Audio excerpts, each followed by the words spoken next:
Hi friends, இன்றைக்கி வந்து 2026 வெளியாகி தமிழ் டப்பில் இருக்கிற தர்ஷ் இந்த படத்தை பற்றி தான் பார்க்க போகிறோம். இந்த படத்தில் வந்து மொத்தம் ஒரு 3 கேரக்டர் சுற்றி தான் இந்த படத்தோட கதையே நகர். புயல் ரொம்ப தீவிரமா இருக்கும்னு சொல்லிருக்காங்கல்ல. நானா வரல, இன்னைக்கு என்ன வேலைக்கு வர சொல்லிட்டாங்க. வேற வழி இல்லை. ஆனா நான் இப்போ கிளம்பிட்டேன். அதான் இருக்கணும்னு நினைக்கிறேன். ஆமாம், அந்த புயல் நல்லா வேகமாக தான் வந்துட்டுருக்கு. யார்கிட்டையும் சொல்லிட்டியா? இல்லை, நான் யார்கிட்டையும் சொல்லலை. புயலோட சேர்ந்து இன்னும் ஏதோ பெருசாக வர மாதிரி தெரியுது. இன்னும் நிறையானா புரியல. காளை சுறாக்கள் அங்கே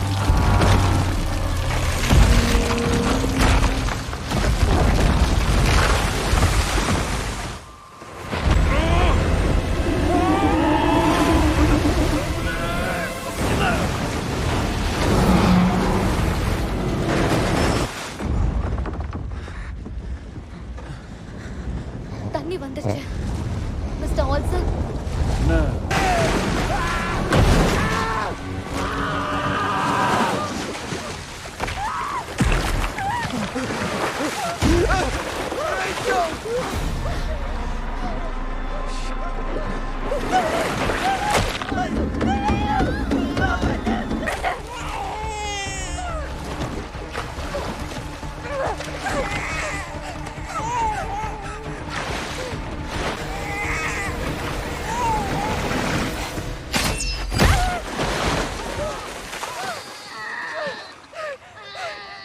ஒரு பக்கம் ப்ரெக்னெண்ட்டாக உள்ள ஒரு லேடி, இன்னொரு பக்கம் 3 குழந்தைகளை தத்தெடுத்து கார்டியனாக வச்சுருக்கிற ஒரு ஃபேமிலி, அப்புறம் இன்னொரு பக்கம் அம்மா அப்பாவை இழந்துட்டு தனியாக இருக்கிற ஒரு பொண்ணு.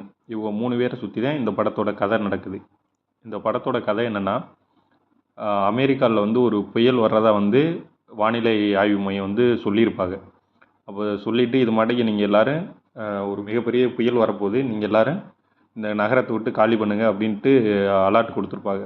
அப்போல்லாம் என்ன பண்ணுவாங்கன்னா, அந்த ப்ரெக்னெண்ட்டாக உள்ள லேடிக்கு வந்து ஆஃபீஸில் வேலைன்னு சொல்லிட்டு வர வச்சுருப்பானுங்க. அதனால் அவள் வந்து அந்த சிட்டிக்குள்ளே மாட்டிக்கிடுவாள். இன்னொருத்தன் வந்து 3 குழந்தைகளை தத்தெடுத்து வளர்த்துக்கிட்டு இருக்கவன் வந்து அவன் வந்து காசு ஆசை பிடிச்சவன். அதனால் அவன் வந்து வானிலை ஆய்வு மையம்னா இப்படின்னு சொல்லுவானுங்க, ஆனால் மழைனா வராது அதுன்ற மாட்டிக்க அவனும் வீட்டிலே இருந்துருவேன். இன்னொருத்தி வந்து அந்த அவங்க அம்மா அப்பாவை இழந்த பொண்ணு வந்து வீட்டிலே இருக்கிறோம்ட்டு இருந்துருவா.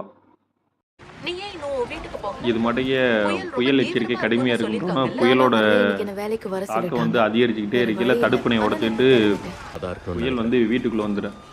அங்கே உள்ள வீடுகள் எல்லாத்தையுமே உடச்சி சில மக்களையும் இறந்துருவாங்க. அதில் அந்த புயலோட சேர்த்து சுறா மீன்களும் வந்து சிட்டிக்குள்ளே வந்துடும். அந்த புயலில் மாட்டிக்கிட்டு தண்ணிக்குள்ளே தத்தளிச்சுட்டு இருக்கவளோ சுறா மீன் வேட்டையாடும். அப்படி இருக்கையில் ப்ரெக்னெண்ட்டோட உள்ள லேடி வந்து ஒரு சைடு வந்து காருக்குள்ளே மாட்டிக்கிடுவா. அவள் எப்படி சுறா மீன்ட்டு இருந்து தப்பிச்சு வரான்றது ஒரு கதை. இன்னொரு பக்கம் 3 குழந்தைகளும் ஒரு வீட்டுக்குள்ளே போய் மாட்டிக்கிடுவா. அந்த வீட்டை சுற்றி சுறா மீன்கள் இருக்கு. அந்த சைடு ஒன்று. இங்கிட்டு இன்னொருத்தி வந்து அந்த ப்ரெக்னெண்ட்டாக உள்ள காருக்குள்ளே போய் மாட்டிக்கிட்டு இருப்பாள். அவளை வந்து காப்பாற்றுவாள். சுறா மீன் மத்தியிலேருந்து அவளை எப்படி வெளியில் காப்பாற்றி கொண்டு வரான்றது இந்த படத்தோட கதை. அப்புறம் இன்னொரு பக்கம் அம்மா அப்பா இழந்த பொண்ணோட மாமனார் வந்து அவன் தான் வந்து மீன்கள் சுறா இதுகளை பற்றின ஆராய்ச்சி பண்ணுறவன். அவன் வந்து தன்னோட மருமகளை காப்பாற்றலுமேன்னு சொல்லிட்டு அவன் வந்து தேடி வந்துக்கிட்டு இருப்பான்.